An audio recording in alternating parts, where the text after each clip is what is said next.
আসসালামু আলাইকুম এভরিওয়ান, কেমন আছেন সবাই? আশা করি সবাই অনেক বেশি ভালো আছেন। আলহামদুলিল্লাহ, আমরাও ভালো আছি।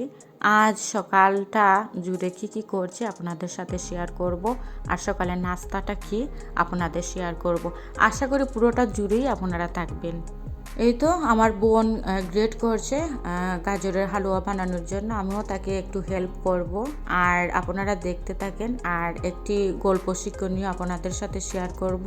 আজ গল্প করে করেই আপনাদের সাথে রান্নাটা কমপ্লিট করব, আর চা খাওয়াটা। আশা করি পুরোটা জুড়েই আপনারা আমার সাথেই থাকবেন।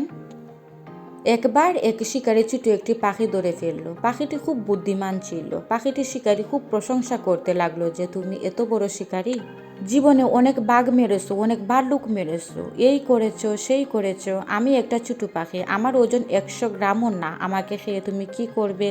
আমাকে খেলে তো তোমার পেটের একটা কোনাও ভরবে না। তার চেয়ে বরং আমাকে ছেড়ে দাও। তোমাকে এমন 3টি মূল্যবান বাণী শোনাবো যা তোমার সারা জীবন কাজে লাগবে। এমনভাবে সে কথাবার্তা বলছিল যে শিকারি মন গলে গেল, কারণ তেল পেতে সবাই পছন্দ করে, আর একজনকে গলানোর সবচেয়ে সহজ উপায় হচ্ছে তেল। সে ভেবে দেখলো, ঠিকই তো, এত ছোট পাখি খেয়ে কোনো লাভ নেই। তার চেয়ে শুনি পাখিটি কি বলতে চায়, হয়তো এতে আমার লাভ বেশি হবে। শিকারি রাজি হওয়ার পাখিটি বলল, আমি প্রথম বাক্যটি বলবো তোমার হাতের উপর বসে, দ্বিতীয় বাক্যটি বলবো এই গাছের ডালে বসে, তৃতীয় বাক্যটি বলবো গাছের মুখ ডালে বসে। শিকারি বলল, ঠিক আছে। পাখি বলল, কখনো অলৌকিক কল্পনা করো না, যা অসম্ভব সেটা কখনো বিশ্বাস করো না। শিকারি বলল, খুব ঠিক কথা, সত্যি তো তাই, কখনো অবাস্তব কথা বিশ্বাস করতে নেই। পাখি বলল, এবার আমাকে গাছের ডালে যেতে দাও, আমি দ্বিতীয় বাক্যটি বলবো। শিকারি ছেড়ে দিল গাছের ডালে উঠে। পাখি বলল, যা হাতছাড়া হয়ে গেল তা নিয়ে কখনো আফসোস করো না। শিকারি বলল, এটাও ঠিক, যা আর আমার নেই তা নিয়ে আফসোস করা তো বোকামি। পাখি এবার মুখ ডালে উঠল। শিকারি বলল, এবার তৃতীয় উপদেশটি বলো। পাখি বলল, তৃতীয়টি বলার আগে দেখে নেই আগের দুটি উপদেশ শিক্ষা তোমার জীবনে কাজে লাগিয়েছে কি না। পাখিটি বলল, আমার পেটে আছে 200 গ্রাম ওজনের একটি মুক্তো। শুনে শিকারি খুব আফসোস করতে লাগলো। হায় হায়, এ কি করলাম আমি, এভাবে হাতছাড়া করলাম ধনী হওয়ার এত সহজ সুযোগ। বলেই পাখিটিকে ধরার ব্যর্থ চেষ্টার উপরে দিকে লাফাতে শুরু করলো। কিন্তু পাখি তো তখন মুখ ডালে। সে হাসলো, বলল, দেখো, আমি আগেই বলেছিলাম অবাস্তব কথা কখনো বিশ্বাস করো না।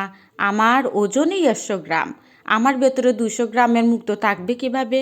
বলেছিলাম যে হাতছাড়া হয়ে গেল তা নিয়ে কখনো আফসোস করো না, কিন্তু তুমি তাই করছো। তোমাকে আর কোনো উপদেশ দেওয়া অর্থহীন, কারণ অধিকাংশ মানুষের মতো তুমিও উপদেশ কান দিয়ে শুনেছো, কিন্তু তা থেকে শিক্ষা নাওনি। তোমার মতো বোকা ও লুবিদের কারণেই প্রতারকরা প্রতারণা করার সুযোগ পায়।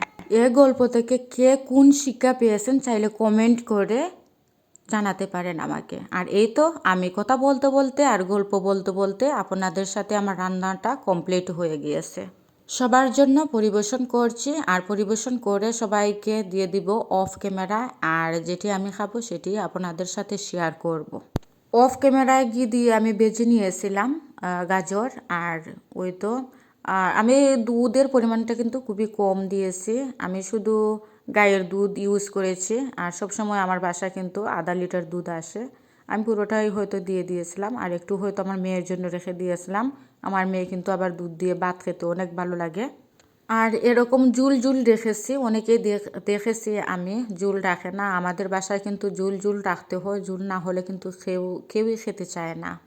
আজ আমি পরিবেশন করেছি, সেজন্য আপনাদের সাথে শেয়ার করছি। আর সবসময় কিন্তু এরকম সুবর্ণ সুযোগ আমার জন্য আসে না। আর ভিডিওর জন্য অনেক পরিশ্রম করেছি। আমার বাবাকে কিন্তু এদিকে থেরাপি দেওয়ার জন্য কিন্তু যেতে হয়েছিল, আর আমি অনেক কষ্ট করে তাড়াহুড়া করে কিন্তু ভিডিও করেছি। ভিডিওটা কেমন লেগেছিল চাইলে কমেন্ট করতে পারেন, আর লাইক দিতে ভুলবেন না প্লিজ, আপনাদেরকে বলছি একটি লাইক দিয়ে আমার ভিডিওটা দেখবেন। আর ওই তো আমি কিন্তু ব্ল্যাক কফি আজ খাচ্ছি, আর ব্ল্যাক কফি কারা কারা পছন্দ করেন চাইলে কমেন্ট করতে পারেন। আমরা কিন্তু ব্ল্যাক কফি সচরাচর সবসময় খাই, আর ব্ল্যাক কফি কিন্তু এই শীতের সিজনে কিন্তু বেশ ভালো লাগে খেতে, আমার দারুণ লাগে। আমি তো 2-3 বার খেয়ে নিই ব্ল্যাক কফি। আর নতুন বন্ধুরা আপনাদেরকে বলছি, আপনারা 24 ঘন্টা ওয়েট করেন।